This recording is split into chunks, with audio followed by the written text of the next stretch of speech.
네, 대통령이 장관 대면 보고를 좀 받아달라.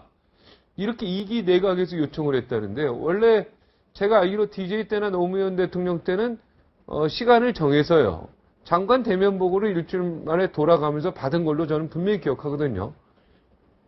사실 이걸 안 했다는 게 난 좀 이해가 안 가는데. 저는 언론을 통해서 네. 간접적으로 듣긴 했습니다. 네. 박근혜 대통령께서 서면 보고를 좋아하고 서면 보고를 보고 여러 가지 뭐 판단을 하고 국정을 이해한다는 얘기가 들렸습니다. 들렸는데 사실은 한계가 있죠.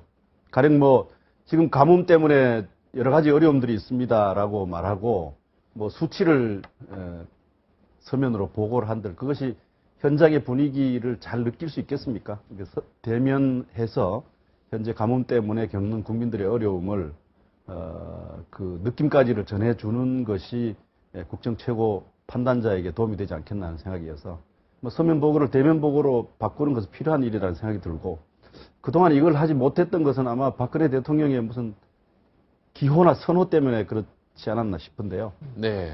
훨씬 더 많은 그 소통 또 실질적인 소통을 위해서는 박 대통령이 대면 보고도 받아야 되고 차제에 국가 전반에 어떤 일어나고 있는 여러 가지 상황들을 다양한 채널을 통해서 정보를 습득하는 것이 최고 지도자로서는 굉장히 중요합니다. 그러니까 국정원 정보뿐만 아니라 경찰의 정보, 검찰 정보 그리고 그것 외에 대통령 본인이 가지고 있는 개별적인 인적 네트워크를 통해서 이제 전화를 해서 요즘 어떻게 민심이 어떠냐 뭐 등등 것들을 듣는 것이 대단히 중요합니다. 그런데 아마 들리는 얘기는 이게 사실인지 모르겠습니다만은 박 대통령은 그런 점에서 조금 소홀하고 아쉬운 점이 있다.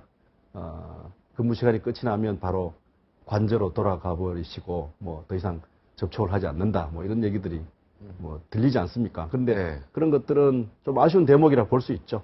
다양한 정보를 좀 국민의 숨소리까지 혹은 느낌까지 이런 것들을 함께 나누는 이른바 이제 공감의 능력이라고 우리가 말하는 것들 그런 것들이죠. 네. 폭탄주가 몸에는 나빠도 막걸리 샷이라도 이렇게 좀 하면서 조금요. 네.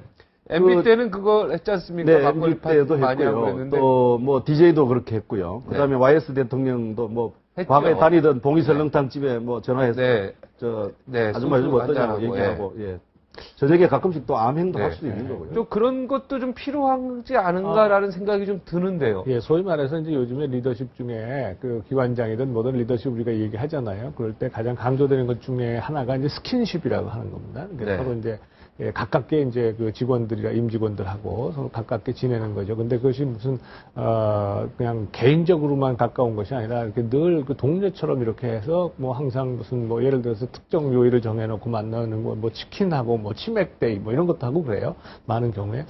근데 이제 대통령이 우리나라는 사실은 과거에 대면 보고가 그렇게 일반적인 것은 아니었습니다. 지금 아까 김대중 정부 말씀 잠깐 하셨는데 제가 들은 얘기 중에 하나가 전에 안병영 장관이 이제 행정학교에서 이제 교육부 장관을 한 1년 반 정도 하셨어요. 그 중에 대통령을 따로 만나서 교육부 문제로 따로 보고를 드린 것이 1년 반 중에 3차례밖에 없었다는 거예요. 그러니까 일반적으로 볼 때는 장관들이 대면 보고를 하는 것은 그렇게 쉽지 않은 일이다라고 하는 것이고, 다만 노무현 정부는 완전히 달랐어요. 대통령의 성격 자체도 그래가지고 뭐 일주일에도 수도 없이 여러 번 만난 사람도 있으니까, 그래서 그건 좀 예외적인 경우고요. 다만 이제 박근혜 대통령의 경우에는 이제 여성이라는 특징도 있고, 그 다음에 아무래도 일반적으로 그 시간에 대해서 우리가 물어볼 때 대통령이 전에도 그러셨잖아요. 기자회견하면서 밤에는 보고서 읽는다. 가지고 들어가서. 근데 그런 건데, 저는 이거는 조금 좀 바꾸실 필요가 있다고 저도 생각을 합니다. 대통령의 시간은요, 24시간이 그야말로 대한민국의 담보된 상황이라고 봐야 되는 거거든요. 더군다나 대통령께서는 결혼도 안 하셨잖아요. 대한민국과 결혼하신 분 아니겠어요. 그러니까 대한민국을 어떻게 하면 잘 꾸려나갈 것인가를 이제 고민을 해야 되는데, 그것을 혼자 고민하시는 거 하고, 과거에 예를 들어서 조선시대 때 왕들이 이제 민정시찰, 미행을 나갑니다. 밤에. 저기만 데리고, 한두 명만 데리고 나가는, 민심을 직접 몸을 통해서 체험하는 거거든요. 그래서 누구의 중간에 어떤 그런 걸 거치지 않고, 중간을 거치지 않고 직접 민심을 파악하는 것, 이런 것이 굉장히 중요한 것인데, 과거에 그 박정희 대통령께서도 그런 걸 가끔 하셨다고 얘기를 전두환 들었어요. 대통령이 가장 많이 하셨대요. 예, 그래서 많이 하셨다는 얘기를 들었는데, 그래서 저는 지금 대통령께서는 그런 것이 좀 필요하다. 그리고 말씀하신 것처럼 대면 보고와 서면 보고는 완전히 차이가 있죠. 그러니까 서면 보고를 통해서 보다가 좀 의문 나는 거나 분명히 해야 할 일이 있으면 담당자에게 직접 전화를 하셔서 이제 물어본다. 이런 얘기도 많이 하는데, 그거하고 지금 제가 말씀드린 이러한 스킨십하고는 얘기가 좀 다르다. 그래서 저는 보다 현장 중심의 시장이든 어디든, 박 대통령이 그걸 잘 하세요. 사실은 안 하는 건 아닌데, 다만 지금보다 훨씬 더 빈도도 높고 강도도 더 강하게 실제로 민심을 파악할 수 있는 그런 것을 좀 하셔야 되겠다. 저녁에도 늘 외부에 저기 한 사람들도 전문가도 좀 만나시고, 쓴소리 하는 사람들도 좀 만나시고, 야권 인사들하고도 직접 만나고, 이런 것들이 저는 필요하다고 봅니다. 근데 이제 대통령 앞에서 쓴소리 하기가 쉽지 않다 그래요. 여성분이라는 뜻도 있고, 네. 어느 누구도, 우리 김태리 교수님도 가지 못할 거예요. 못한대요, 잘. 저도 수업 시간 중에 네. 제가 모르는 걸 질문하는 제자들이 가끔씩 있습니다. 네, 얄밉죠? 저 얄밉죠.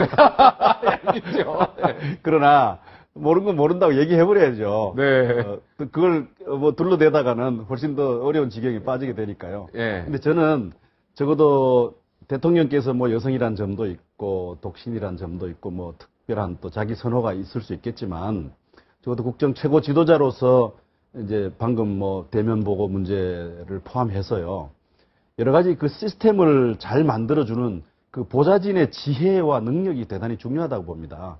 그런 점에서 김기춘 비서실장이 능력이 있는 분이라고 아마 박 대통령이 거기 데려다 놓았는데, 능력은 있죠. 예. 본인이 능력이 있다고 정말 확인해 주려면 네. 방금 이런 문제도 해결하고 박근혜 대통령을 설득할 수 있는 사람은 비서실장밖에 없지 않습니까? 네, 그렇죠. 그러니까 쓴소리 있는 사람도 대화의 기회를 만들고 그것을 잘 받아들이도록 대통령께 진언하고 이런 것들입니다. 전 특별히 또 정부의 다양한 채널도 필요하지만, 또 하나는 박근혜 대통령의 어떤 그 감정 관리라고 할까, 정서 관리 문제가 굉장히 중요합니다. 최고 지도자의 감정과 정서라고 하는 것은 국정 전반에 영향을 미치지 않습니까? 그래서 박근혜 대통령의 마음을 훨씬 더 부드럽고 훨씬 더 여유 있게, 또 모든 일에 좀 관용을 가지고 바라볼 수 있도록, 또 그런 점에서 좋은 판단을 내릴 수 있도록 정서와 감정 관리 부분에 대해서도 신경을 쓰는 비서실장이 제대로 된 비서실장이지, 내각을 호령하고 당을 호령하고 하는 비서실장이 훌륭한 비서실장이 아니다. 현재 박 대통령이 다양한 정보 채널을 갖지 못하고 쓴소리를 잘 들을 기회가 없다라든지, 서면 보고만 좋아한다든지, 또 외부 세계와 그렇게 원활한 소통을 하지 않는다든지 하는 것들은 비서실장의 책임이라고 생각합니다. 저는 박근혜 대통령이 그런 걸 원한다 하더라도 박 대통령의 몸과 생각은 자신의 것이 아니지 않습니까? 대한민국 이 나라의 것이란 말이죠. 그런 공적 위치에 있는 분을 보좌하는 사람들의 능력과 지혜, 이런 것들이 아쉬운 그런 대목이라고 볼 수 있습니다.